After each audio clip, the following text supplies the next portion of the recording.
to my film and TV channel. I hope you're all staying safe and well. I'm going over to Netflix today for a Japanese series. Yes, it's dubbed into English. You'll be happy to know if you like me. Don't always have time to watch a subtitle thing. Not that I don't want to, just for convenience. So we've got a dub thing we're looking at today. So we're going to have a look at something based on true events. It's the sort of thing which, having watched this, I do remember elements of it. Of course, it was such a serious situation, but I'll probably go back and learn a little bit more now. Watch this series. I'm going to have a look at something called The Days. Please, if you're new to the channel, push that subscribe button, push the bell notifications, everything film and TV, of course. And all your little likes will be much appreciated. I'm trying to get up to 10. It's a bit of a struggle. I'm hovering in between 6 and 8, which isn't fantastic. So if you just press that little like button for me, I'll be very, very grateful for these vlogs. And of course, your comments are very welcome on this or anything to do with film and TV. It's always lovely to hear from you.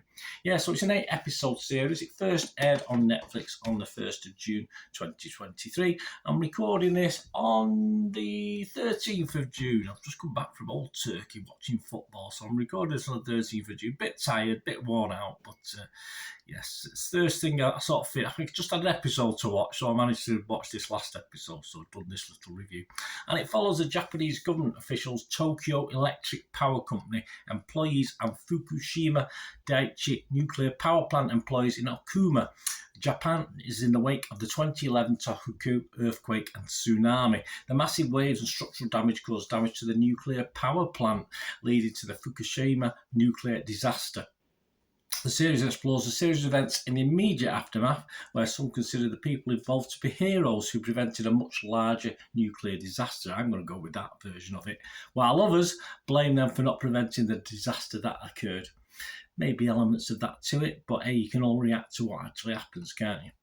What are people thinking? There's not a lot of reviews out there, not a lot of critical reviews from people I use for my normal vlogs. But the Rotten Tomatoes public, they're okay with it. 68% positivity. I've no breakdown of that. It could be 10 people, it could be 1,000 people. I'm not too sure. Rotten Tomatoes themselves, though, they're not so good. But we'll go on to them in a minute, because let's have a quick look at Internet Movie Database. They liked it. Yeah, 2,000 scores and reviews. They're coming up with a 7.3 out of 10, which is very healthy. Again, not a big breakdown of that.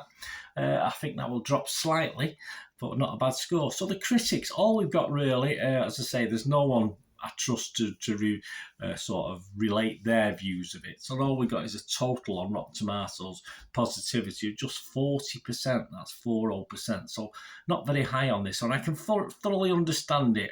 I'll give you my little views now. Won't take much of your time. It's the sort of thing that if you do like this sort of disaster based on true life events sort of series, it's well worth a watch. But if you ask me for Metacritic, which is the usual site I look at, whether it's positive, mixed or negative, I'd have to go mixed on this one.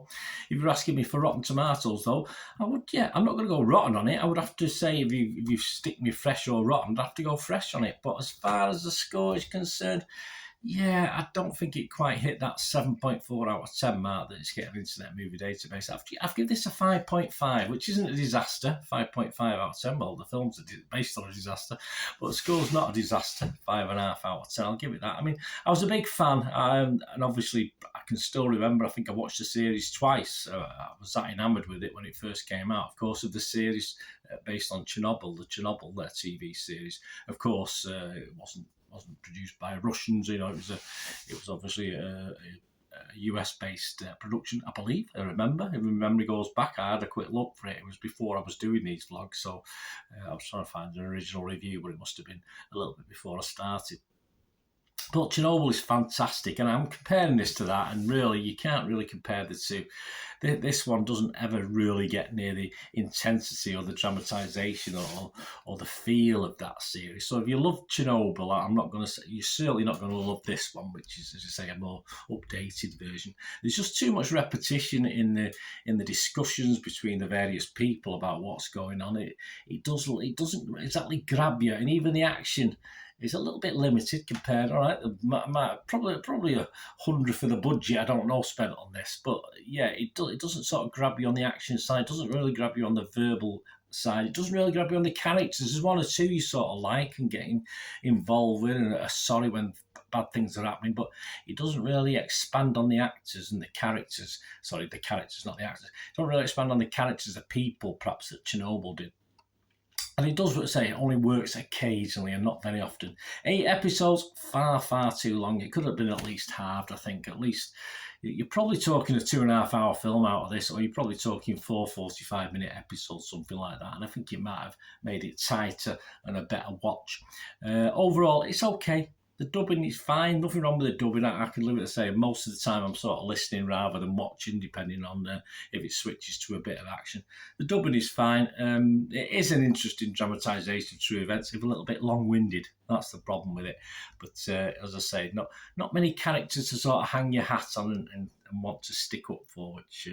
of course, in Chernobyl, it's character-driven as well as disaster-driven, isn't it? But as I said, it makes you want to go out and find a little bit more about the actual disaster itself, so that's never a bad thing. But yeah, I'd score this 5.5 out of 10.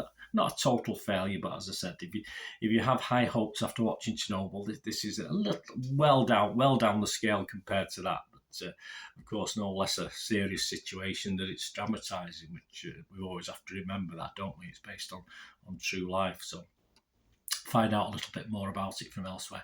Thanks for watching, guys. Let me know what you think. It'd be great to hear from you about this or anything else.